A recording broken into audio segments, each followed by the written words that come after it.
Hindi pala talaga si Ayton yung center na nire-request nitong si Luka simula pa lang nung nakaraang season nang lumabas ang report about sa personal meeting nito kasama itong si Rob Pelinka. Dahil sa nilabas mismo ngayon na report sa listahan ng mga pangalan na nire-request nitong si Luka last off season, yung mga pangalan tulad nitong si Walker Kessler, Jalen Duren, Nick Claxton, Mark Williams na dapat makukuha nila kung hindi na rescinded nga ang trade, at itong si Onyeka Okongwu. Yan yung mga center na pinangalanan sa report ngayon na nire-request talaga nitong si Luka, at wala yung pangalan nitong si Ayton sa listahan na yan.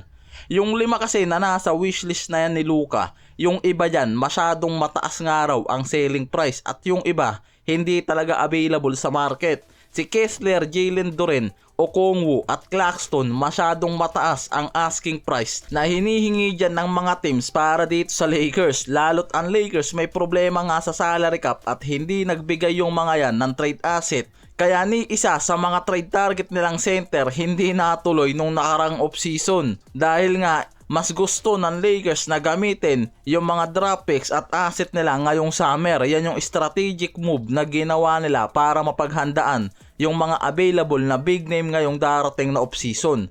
Kaya nga ang Lakers napilitan nga lang raw talaga na kuhain itong si Ayton sa buyout contract mula sa free agency dahil masyadong nagtipid ang Lakers nun pagdating sa salary contract dahil pwede nga raw maging low risk high reward sa kanila itong si Ayton, lalo't dating first overall pick yan. Pero after nga na pumirma yan sa Lakers, marami agad mga analyst ang nagsabi na hindi siya yung legit perfect fit para sa style ni Luka, para sa long term contention, lalo na yung defensive limitation yan, hassle at effort na mismo ngayon nakikita na dahan-dahang lumalabas yung performance nitong si Ayton.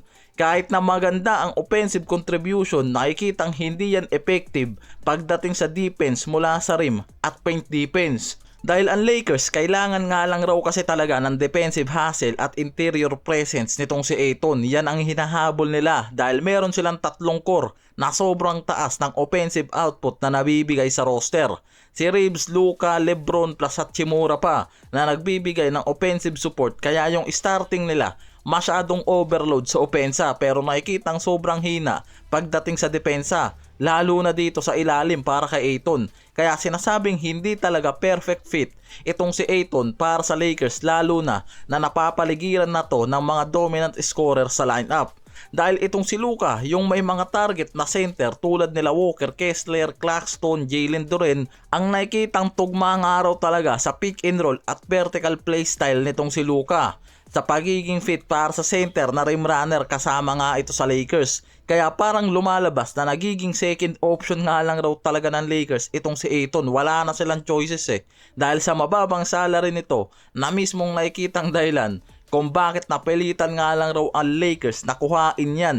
Kaya maraming analyst ngayon ang nagsasabi na hindi talaga si Ayton ang nakikitang long-term solution pagdating sa interior depth at magiging lab threat partner nitong si Luka sa future contention nila. Kaya kung si Luka nga lang raw ang papipiliin, paniguradong hindi talaga si Ayton yung pipiliin yan. Baka mas paboran pa niyan sila ni Claxton, Walker Kessler na isa sa mga rim runner center ngayon at talagang nagpapakita ng mahusay na defense. Yan yung isa sa mga option talaga ng Lakers at tinatarget.